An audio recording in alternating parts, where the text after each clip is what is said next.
Il était une fois, dans un petit village bordé de collines verdoyantes et de rivières scintillantes, une jeune femme nommée Hawa. Hawa était une femme douce, belle et pleine de grâce. Son sourire éclairait les journées les plus sombres, et son cœur était rempli d'amour et de compassion. Cependant, sa vie était loin d'être un conte de fées. Après son mariage avec Moussa, un homme travailleur et aimant, Hawa découvrit que sa belle-mère, Mariam, avait une aversion inexplicable pour elle. Mariam était une femme autoritaire, connue pour son tempérament dur et ses paroles acerbes.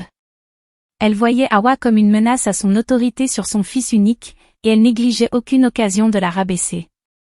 Dans la maison familiale où elles vivaient tout ensemble, Hawa était traitée comme une servante. Chaque matin, avant que le soleil ne se lève, Mariam lui donnait une longue liste de tâches à accomplir, balayer la cour, puiser de l'eau au puits, préparer les repas, et s'occuper des animaux. Malgré tous ses efforts, rien de ce qu'elle faisait ne semblait suffire. Mariam trouvait toujours une raison de la critiquer. « Regarde comment tu fais la cuisine, Hawa.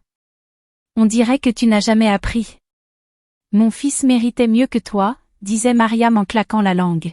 « Tu es si lente, » ajoutait-elle un jour. Si seulement Moussa était marié à une vraie femme, cette maison serait beaucoup mieux tenue. Hawa endurait tout cela en silence.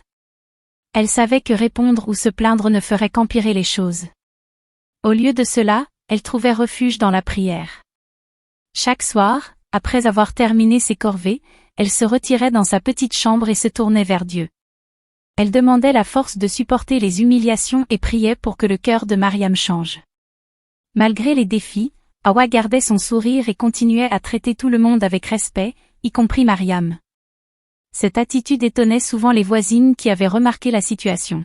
« Comment fais-tu pour rester si calme, Hawa ?» demanda un jour Aminata, une amie proche. « Si j'étais à ta place, je l'aurais déjà confronté. » Hawa répondit avec un sourire triste, « Dieu voit tout. Je crois qu'il a un plan pour moi. » Le tournant de cette histoire arriva un jour où Moussa perdit son emploi. La situation financière de la famille devint critique.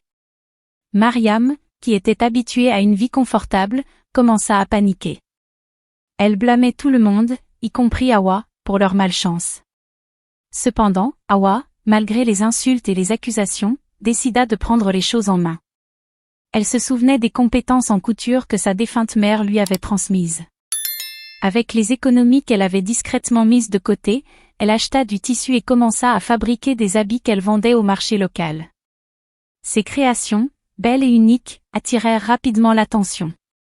Bientôt, Hawa gagna suffisamment d'argent pour non seulement subvenir aux besoins de la famille, mais aussi pour ouvrir une petite boutique. Avec le temps, la boutique d'Hawa devint prospère. Les femmes de tout le village et des environs venaient acheter ses vêtementés. Mariam, qui avait d'abord dédaigné les efforts d'Hawa, fut forcée de reconnaître son talent.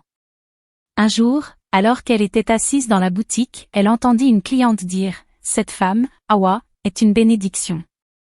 Sa patience et sa gentillesse sont un exemple pour nous toutes. » Ces paroles firent quelque chose à Mariam. Pour la première fois, elle réalisa combien elle avait été injuste envers sa belle-fille. La honte envahit son cœur. Ce soir-là, Mariam alla trouver Hawa. Avec des larmes dans les yeux, elle lui dit « Hawa, je ne sais pas comment te demander pardon. Je t'ai traité de manière terrible, mais tu as répondu par l'amour et la patience. Tu es une femme extraordinaire. » Hawa, avec son sourire habituel, répondit « Maman, je vous l'ai déjà pardonné. L'amour est plus fort que la haine. » Dès lors, leur relation changea.